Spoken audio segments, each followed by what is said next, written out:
अस्सलाम वालेकुम, welcome back two options फिजियोडोज। आज हम लोग डिस्कस करने लगे हैं थेराप्यूटिक एक्सरसाइज के चैप्टर नंबर 1 का एक टॉपिक है जो कि हमारे पास पेशेंट मैनेजमेंट मॉडल है। ठीक है, a comprehensive outcome oriented model of patient management. ठीक है, ये जो टॉपिक है ना, ये आपके पेपर के पॉइंट ऑफ व्यू से बहुत इंपॉर्टेंट है। पास पेपर का क्वेश्चन है। अगर आप देखें पास पेपर उठा के तो तकरीबन हर साल ये क्वेश्चन पूछा जाता है पेपर में कि या तो कभी शॉर्ट में आ जाता है या लॉन्ग में आ जाता है। पेशेंट मैनेजमेंट मॉडल के बारे में डिस्कस करें।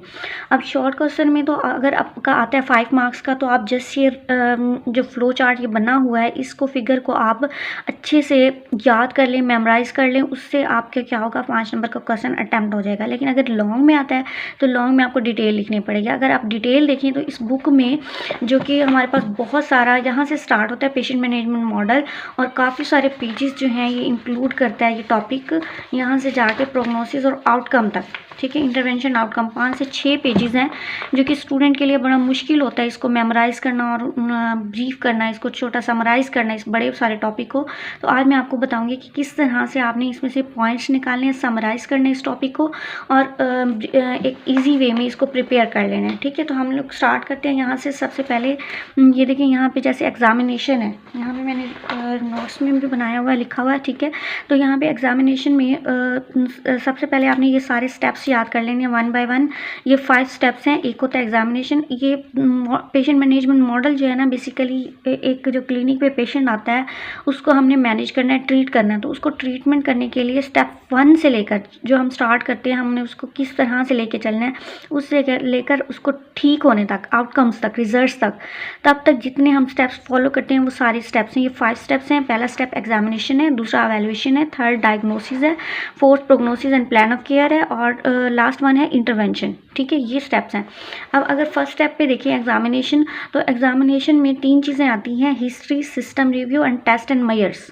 ठीक है, तो अगर आप लॉन्ग क्वेश्चन में लिख रहे हैं तो आप ये फ्लो चार्ट बनाने के बाद आप डिटेल में लिख देंगे एग्जामिनेशन। ठीक है, एग्जामिनेशन के बाद आपने एग्जामिनेशन की डेफिनेशन ज़रूर लिखनी है। ठीक है, थोड़ी सी डेफिनेशन लिख लेंगे, उसके बाद आपने हिस्ट्री, सिस्टम रिव्यू और टेस्ट एंड मेजर्स को थोड़ा थोड़ा एक्सप्लेन कर देना है। एग्जामिनेशन की डेफिनेशन बताती हूँ कि क्या एग्जामिनेशन की डेफिनेशन क्या है। ये देखें जी बुक से, जहाँ पे आपकी फ्लो चार्ट बना हुआ है उसके नेक्स्ट पेज पे ये एग्जामिनेशन वाला स्टेप है जिसकी डिटेल लिखी हुई है। आपने जस्ट इसमें से ये डेफिनेशन उठानी है। Examination is a systemic process by which systematic process. Examination is a systematic process by which a therapist obtain information about the patient problem and his or her reason for seeking physical therapy services. आप simple कह देते हो, examination एक systematic process है, एक system है जिसके through हम क्या करते हैं कि पेशेंट से वो सारी इंफॉर्मेशन ऑब्टेन करते हैं जिसके लिए वो हमारी सर्विस, फिजिकल थेरेपी की सर्विस लेने आया है हमारे पास। ठीक है, फिर इसके बाद आपने वही 3 स्टेप्स लिख देने हैं जो कि मैंने यहाँ पे रजिस्टर में आपको लिख के बताया, history, system review and test and measures. ठीक है, अब आपने थोड़ा थोड़ा इन सब के अंदर लिखना है। अब हिस्ट्री के अंदर क्या लिखना है, ठीक है, सबसे पहले हिस्ट्री को डिफाइन कर देंगे आप। हिस्ट्री को डिफाइन ऐसे करेंगे आप, जैसे हिस्ट्री क्या है, हिस्ट्री एक मैकेनिज्म है जिसके थ्रू थेरेपिस्ट ऑब्टेन करता है overview of current and past medical condition. ठीक है, अब करंट उसका स्टेटस क्या है पेशेंट का, और पास्ट में उसका स्टेटस क्या था, उसके अलावा ऑब्जेक्टिव और सब्जेक्टिव डेटा को जिसमें हम इंफॉर्मेशन लेते हैं ऑब्जेक्टिव और सब्जेक्टिव डेटा की, वो हमारे पास हिस्ट्री कहलाता है। अब हिस्ट्री के अंदर ना यहाँ पे बॉक्स बना हुआ है आपके पास बुक के अंदर, बॉक्स 1.9। ठीक है, इसमें सारी हिस्ट्री जो है लिखी गई है, आपकी डिटेल लिखी गई है कि हिस्ट्री में आप क्या क्या पूछते हैं। तो अभी तक आपको इतना तो हिस्ट्री लेनी तो आ गई होगी ना। हिस्ट्री में जो चीज़ें आपको पॉइंट्स याद हैं, लाइक हम सबसे पहले डेमोग्राफिक डेटा लेते हैं पेशेंट से, उसकी name, age, sex, each and everything ये पूछते हैं। उसके बाद ज़रूरी नहीं है कि आप पूरा का पूरा बॉक्स छाप दें, वहाँ पे आपने ब्रीफली लिखना है कुछ पॉइंट्स जो आपको इजीली याद हो जाए, मेमोराइज हो जाए, आते हो। लाइक आप करंट स्टेटस उसका पूछ लो पेशेंट से, उसकी पास्ट मेडिकल हिस्ट्री के मेडिकेशन तो नहीं यूज़ करता था, कभी कोई सर्जरी तो नहीं हुई, इसके अलावा उसको कोई सिस्टमिक इलनेस तो नहीं है, लाइक कोई हाइपरटेंशन वगैरह तो नहीं है, डायबिटीज़ तो नहीं है, पहले किसी की उसका लिविंग इन्वायरमेंट क्या है, वो किस उसका सोशल सर्कल कैसा है, अच्छा है या बुरा है। ठीक है, उसकी फाइनेंशियल स्टेट क्या है, इस तरह के क्वेश्चन थोड़े थोड़े आप पॉइंट्स इसमें हिस्ट्री में ऐड कर दीजिएगा। उसके बाद आता है सिस्टम रिव्यू। सिस्टम रिव्यू के लिए ना सबसे पहले सिस्टम रिव्यू की डेफिनेशन लिखेंगे। ठीक है, यहाँ पे बुक में लिखिएगा, आप brief but relevant screening of the body system known as systems review. ठीक है, हमारी बॉडी के जितने भी सिस्टम हैं उनके सिस्टम्स के बारे में थोड़ा थोड़ा ब्रीफ ओवरव्यू लेने को हम सिस्टम्स रिव्यू कहते हैं। हम बॉडी के अंदर आप देखें कौन कौन से हमारी बॉडी के अंदर सिस्टम है, तो जितने भी सिस्टम आपको याद आते हैं ना, आपने उनके नाम लिख लेने हैं। लाइक CVS है, ठीक है, इसके अलावा हमारे पास MSK है, ठीक है, MSK के अलावा हमारे पास इंटेगुमेंट्री सिस्टम है। तो उसके अलावा जितने भी बाकी सिस्टम है आपके पास, रेस्पिरेटरी सिस्टम है, देन न्यूरो का सिस्टम है। इन सारे सिस्टम के बारे में आपने एक तो ये पॉइंट सारे लिख लेने हैं, सिस्टम सारे लिख लेने हैं। अब क्योंकि लॉन्ग क्वेश्चन हो जाएगा, डिटेल लिखेंगे तो हम एक ही स्टेप पे रह जाएंगे, आगे फॉलो नहीं होंगे। हमने सारे स्टेप्स लिखने हैं थोड़े थोड़े। तो CVS में आप उससे क्या हाइपरटेंशन का लिख दें, क्या हाइपरटेंशन के बारे में पूछेंगे, ठीक है, या ब्लड प्रेशर का लिख दें। उसके अलावा MSK में आप रेंज ऑफ मोशन पूछ लेते हो, ठीक है, या बैलेंस या कोऑर्डिनेशन या मसल स्ट्रेंथ। इंटेगुमेंट्री में आप स्किन का टेम्परेचर, स्किन का टेक्सचर ये पूछ लेते हो। रेस्पिरेशन में आप उसका ब्रीदिंग रेट पूछ लेते हो पेशेंट से कि ब्रीदिंग उसकी कैसी है। उसके अलावा न्यूरो में आप क्या पूछ लेते हो, न्यूरो में आप बैलेंस पूछ लेते हो, कोऑर्डिनेशन पूछ लेते हो, सेंसेशन उसकी ठीक है या नहीं, मोटर मूवमेंट्स वो कर पा रहे हैं या नहीं। ये सारी चीज़ें आप थोड़ा थोड़ा पॉइंट्स में बना के आप वहाँ पर लिख दीजिएगा, ठीक है। अब इसके बाद जो नेक्स्ट हमारे पास पॉइंट आता है वो आता है हमारे पास टेस्ट एंड मेजर्स। अब जो टेस्ट एंड मेजर्स है ना, टेस्ट एंड मेजर्स में आप लिखेंगे कि डिफरेंट टाइप्स के टेस्ट जो हैं वो फिजिकल थेरेपी में होते हैं जो कि हम परफॉर्म कराते हैं पेशेंट को। उस टेस्ट में ना जितने आपको फिजियोथेरेपी के टेस्ट आपको याद है ना, आप उनके कोई भी नाम याद है, आप बुक से ना देखें, जो भी आपको नाम याद है आप लिख दीजिए। लाइक आप पेशेंट में बल्कि ये जो आप थेरा पढ़ रहे हैं ना, थेरा के जितने भी चैप्टर्स हैं ना, इन चैप्टर्स के नाम लिख दीजिएगा। रेंज ऑफ मोशन आपका चैप्टर है, स्ट्रेचिंग है, कार्डियोपल्मोनरी है, ठीक है। इसी तरह कार्डियोपल्मोनरी के लिए क्या टेस्ट करते हैं वो टेस्ट आप लिख दीजिएगा, ठीक है। इस तरह रेंज ऑफ मोशन चेक करने के लिए, स्ट्रेचिंग के लिए, मसल की स्ट्रेंथ चेक करने के लिए टेस्ट करेंगे, ये सारे टेस्ट। और यहाँ पे एटलीस्ट आपको एक टेस्ट का नाम ज़रूर आता हो। लाइक रेंज ऑफ मोशन के लिए हम मसल टेस्टिंग करवा देते हैं, पेन के लिए असेसमेंट ऑफ पेन के लिए हम पेन रेटिंग स्केल देख लेते हैं, ठीक है।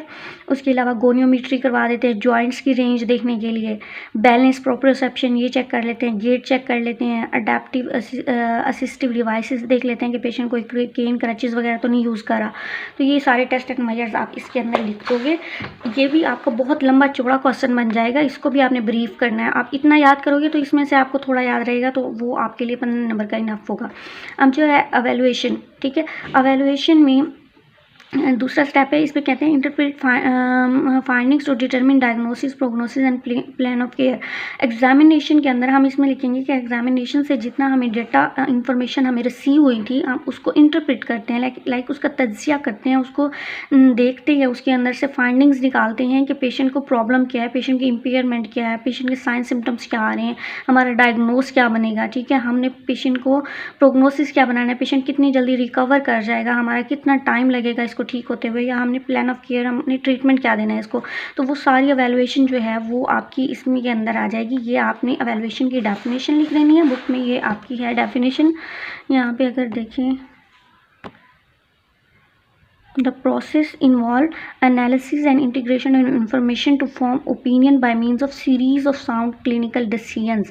ठीक है, एक ऐसा प्रोसेस जिसके अंदर हम एनालिसिस करते हैं और इंफॉर्मेशन जो हमने इंफॉर्मेशन गेन की है उसको इंटीग्रेट करते हैं। लाइक उस सारी इंफॉर्मेशन को इकट्ठा करके हम अपना ओपिनियन बनाते हैं कि आप डिसीजन क्या लें पेशेंट के बारे में, पेशेंट को क्या प्रॉब्लम है, ठीक है। अब इसके अंदर एवेलुएशन की डेफिनेशन लिख के आपने कुछ ये पॉइंट्स लिखे हुए हैं, ये आपने लिख देने हैं कि इसमें एवेलुएशन के बाद हमें क्या क्या स्टेप्स पता चलेंगे। हमें पेशेंट का जनरल हेल्थ स्टेटस पता चलेगा और हमें पता चलेगा उसका हेल्थ का जो स्टेटस है वो उसकी करंट पोटेंशियल फंक्शनिंग पे क्या इम्पैक्ट डाल रहा है, उसकी जो बीमारी है वो कितनी क्रोनिक है, कितनी सीवियर है, ठीक है। देन उसका जो स्ट्रक्चरल और फंक्शनल इम्पेयरमेंट्स आई हैं उनकी एक्सटेंट कितनी है, इम्पेयरमेंट्स जो हैं उससे एक्टिविटी लिमिटेशन कितनी है, ये कुछ स्टेप्स हैं, ये आपने लिख देने हैं थोड़े थोड़े इसके अंदर से, ठीक है। एंड देन पेशेंट की सोशल सपोर्ट कितनी थी, ये सारी चीज़ें हम एवेलुएशन के अंदर हमें ये फैक्टर्स पता चल जाएंगे। एवेलुएशन के बाद हमारे पास जो स्टेप आता है वो है डायग्नोसिस। अब जो डायग्नोसिस है ना, डायग्नोसिस हम कहते हैं identification of dysfunction, that will direct intervention, sign symptoms, impairment, functional limitation and disabilities। एक ऐसा डायग्नोस आइडेंटिफिकेशन है, लाइक हमने एवेलुएशन की सारी इन्फॉर्मेशन को इकट्ठा किया और हमने एक डायग्नोस कर लिया। लाइक एक प्रॉब्लम है पेशेंट को, हम शोल्डर के साइन सिम्टम्स के साथ आया तो हम कहते हैं इसको फ्रोजन शोल्डर है, तो वो एक हमारे पास आइडेंटिफिकेशन आ गई डिसफंक्शन की कि इसको क्या डिसफंक्शन है, ठीक है। उसके sign symptoms, impairment, function limitation, सारी चीज़ों को देखते हुए तो डायग्नोसिस में बस इतनी उसकी डेफिनेशन लिखनी, दैट्स इनफ। उसके बाद prognosis and plan of care आता है, ठीक है। प्रोग्नोसिस क्या है?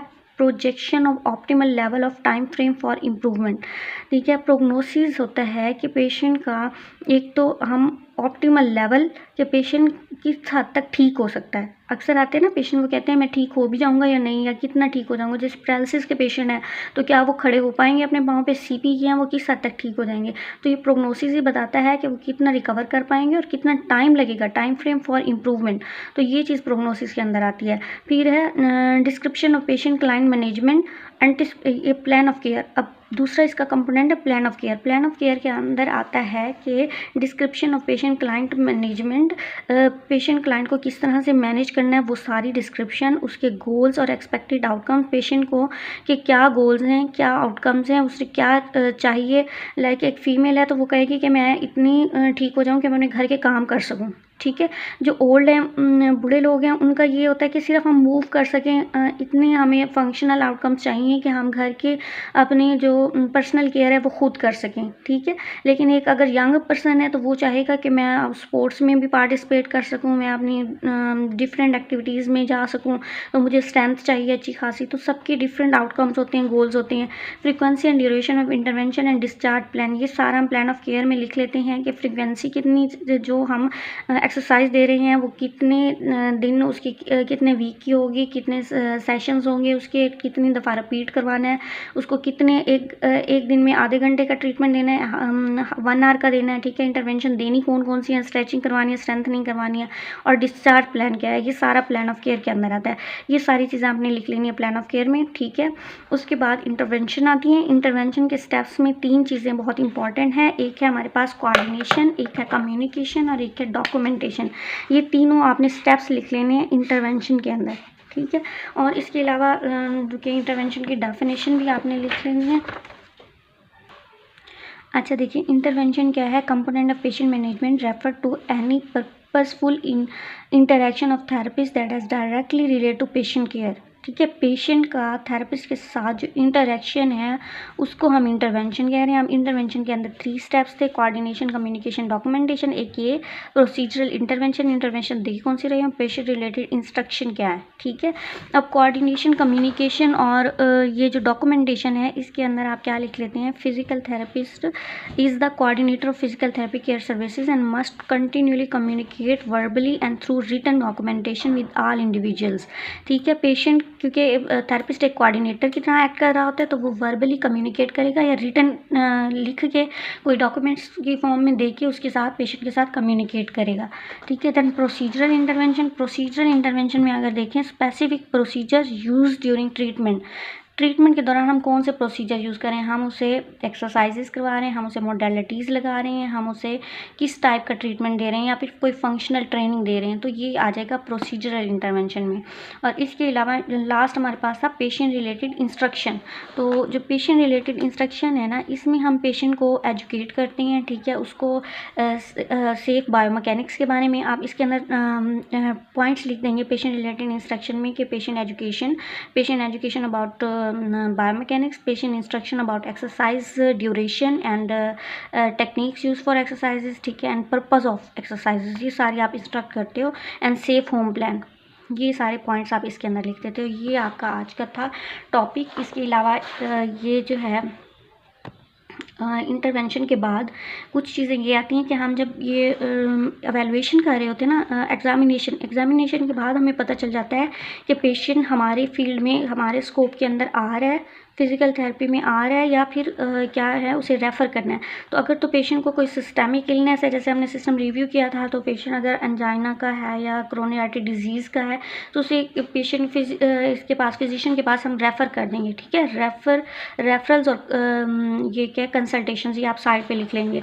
देन इसके बाद लास्ट स्टेप इंटरवेंशन के बाद आता है आउटकम्स, ठीक है। आउटकम होते हैं रिजल्ट्स क्या होते हैं, या तो हमारे पास फंक्शनल आउटकम आते हैं या दूसरे आउटकम्स होते हैं जिसको हम मेजर कर सकते हैं। फंक्शनल ऐसे होते हैं जिनको मेजर नहीं किया जा सकता, लाइक एक पर्सन है, उसके वर्क इन्वायरमेंट पे क्या क्या वो अपने टास्क अब परफॉर्म कर सकता है, उसके फंक्शन कितने इंप्रूव हुए हैं। और जो आउटकम्स होते हैं जिनको मेजर कर सकते हैं, लाइक रेंज ऑफ मोशन कितनी इंप्रूव हुई है, स्ट्रेंथ कितनी इंप्रूव हुई है, ये आ जाता है।